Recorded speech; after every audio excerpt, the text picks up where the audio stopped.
Assalamualaikum warahmatullahi wabarakatuh. Kami dari kelompok 2 akan mempresentasikan hasil diskusi kami. Pertama-tama, kami akan menjelaskan tahapan dalam memodelkan matematika. Pemodelan matematika biasanya kita gunakan untuk merepresentasikan suatu masalah real problem, lalu kita cari solusi dengan matematika. Tahapan proses untuk pemodelan matematika ini dimulai dengan yang namanya real condition. Real condition adalah suatu keadaan dalam dunia nyata yang mau kita tinjau. Biasanya masalah sains, engineering, kemudian bisa juga masalah ekonomi. Jadi tidak semuanya harus berbau sains. Nah, dari real condition ini kita akan membentuk suatu yang namanya mathematics model. Ketika proses mengubah dari real condition menjadi suatu model matematika, maka ada tahapan yang perlu dilalui. Tahapannya yaitu memformulasikan suatu masalah. Di formulat ini, kita perlu menganalisa kira-kira siapa yang akan menjadi variabel. Variabel itu artinya adalah suatu keadaan yang mempengaruhi keadaan lainnya. Selain variabel juga terdapat yang namanya parameter. Parameter itu adalah konstanta-konstanta yang diketahui di real condition. Kemudian yang kita butuhkan selain variabel dan parameter adalah asumsi. Kemudian proses selanjutnya adalah ketika nanti kita sudah memperoleh model matematika, maka langkah selanjutnya adalah kita perlu mencari solusi. Untuk bisa sampai pada tahap solusi, maka ada tahapan yang perlu kita lalui lagi, yaitu namanya mathematical analysis. Melalui mathematical analysis ini nanti akan dicari solusinya.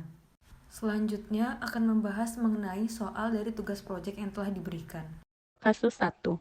Anda akan menggadaikan salah satu properti Anda sebesar 3,75 miliar rupiah selama 30 tahun dengan bunga 0,4% setiap bulan.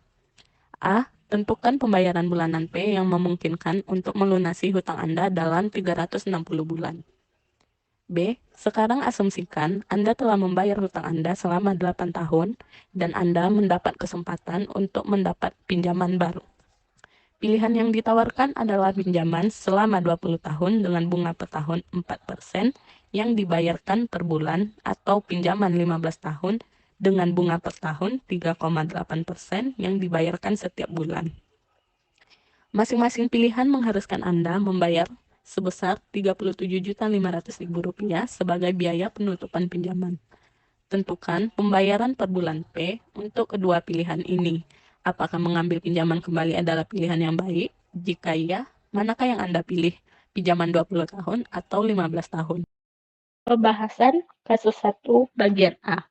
Dari soal diketahui bahwa S0 sama dengan 3,75 miliar rupiah, R sama dengan 0,4% sama dengan 0,004, N sama dengan 360, perubahan atau penurunan jumlah terutang pada akhir setiap periode setiap bulannya bertambah sebesar jumlah bunga dan berkurang sebesar jumlah pembayaran bulanan.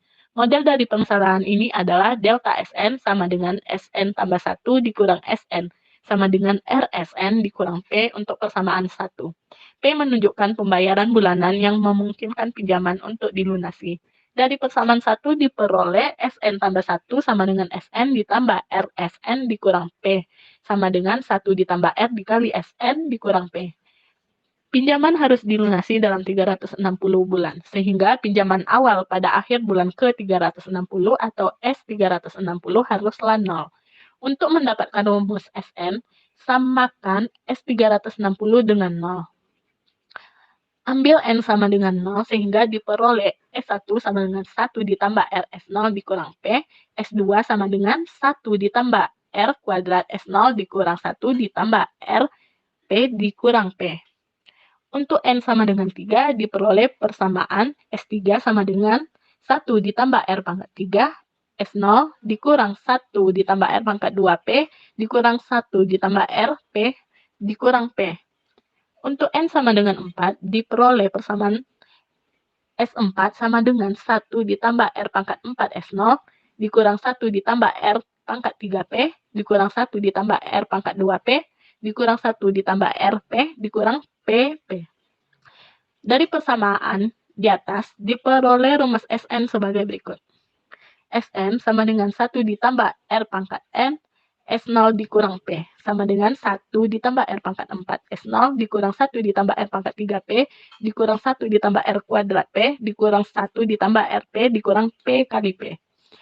Samakan S360 sama dengan 0 diperoleh sebagai berikut. 1 ditambah R pangkat 360 S0 dikurang P1 dikali 1 ditambah R pangkat 359 dikurang 1 per R sama dengan 0. Substitusikan S0 dan R, sehingga didapat nilai P sama dengan 1,967 dikali 10 pangkat 7.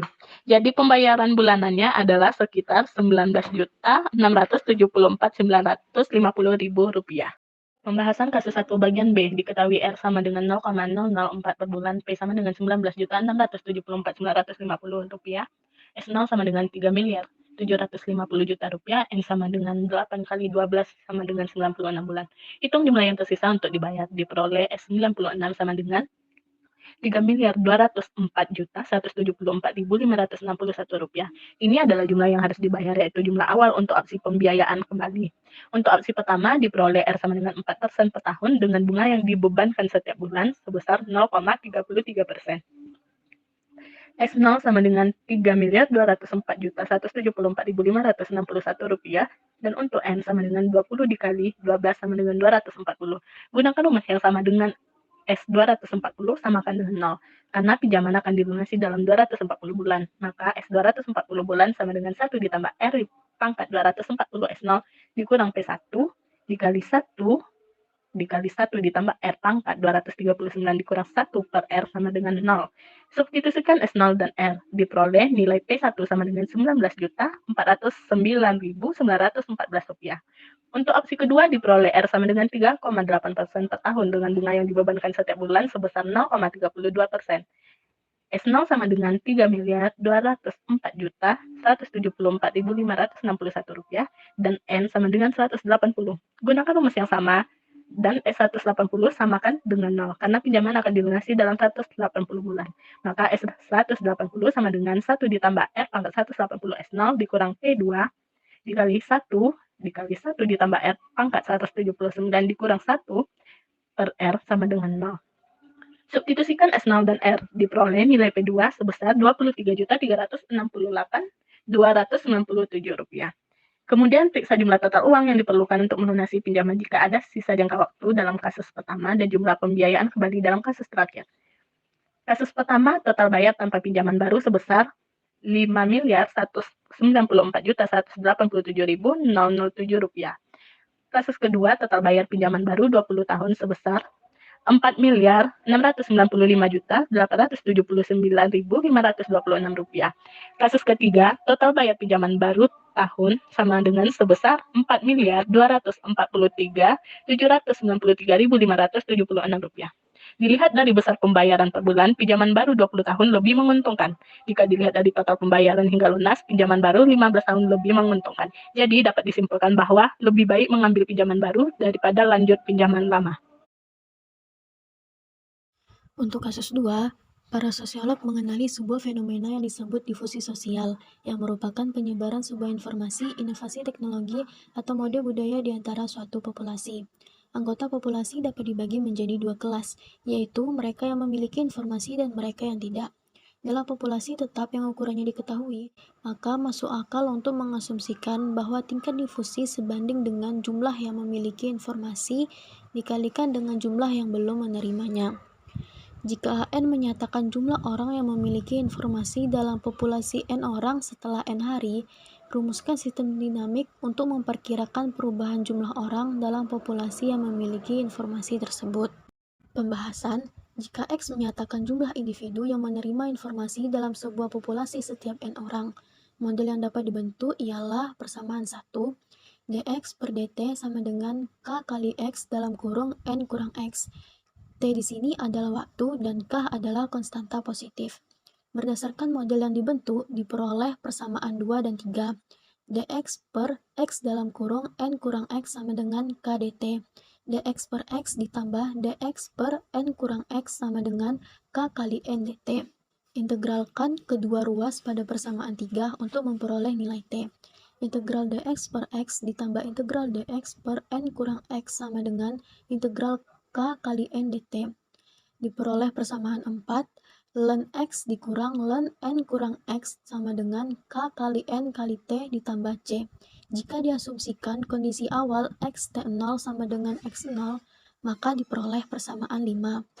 C sama dengan ln X0 per N kurang X0 kurang K kali N kali T0. Lalu substitusikan nilai C pada persamaan 4, diperoleh ln X per N kurang X ditambah ln X0 per N kurang X0 sama dengan K kali N dalam kurung T kurang T0.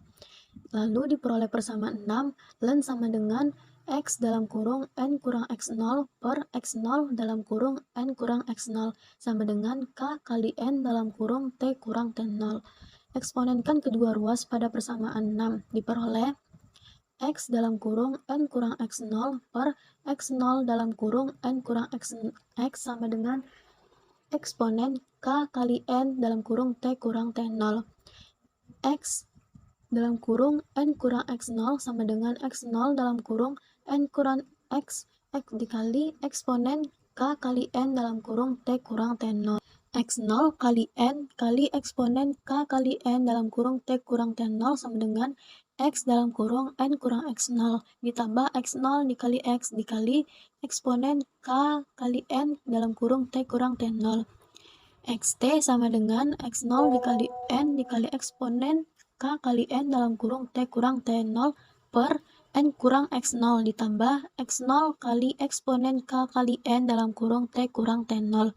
Sehingga diperoleh model akhirnya ialah XT sama dengan X0 dikali X dikali eksponen K dikali N dalam kurung T kurang T0 per N kurang X0 ditambah X0 dikali E K kali N dalam kurung T kurang T0.